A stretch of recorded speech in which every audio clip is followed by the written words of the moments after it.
This is a more complete video about the way that I structure my programming.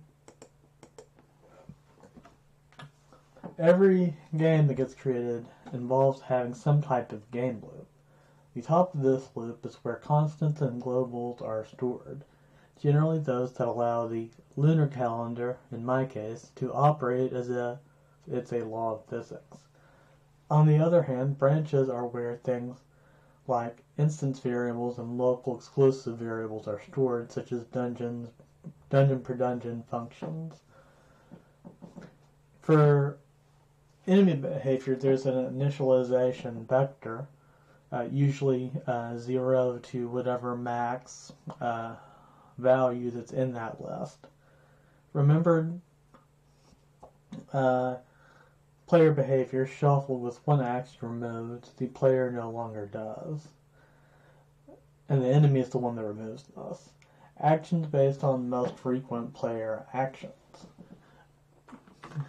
NPC behaviors. The NPC aids player by taking them to safety, and NPC aids player by helping them find out where to find enemy tracking device and telling them about how dungeon mechanics works and offers items for sale. The key point is NPCs are often the previous protagonists of previous games, otherwise how would they know where the tracking device or pet is? The entire map is made and will be made about those specific NPC behaviors. What I'm working on now is a grid-based semi-autonomous characters, grid automatons. In a passive state, it only feeds itself and grows over time, but in an active state, it actively tracks what the enemy is learning about the player's action and acts like a balancing mechanic for the enemy's difficulty. The player behavior, a player needs a device to learn what the enemy knows.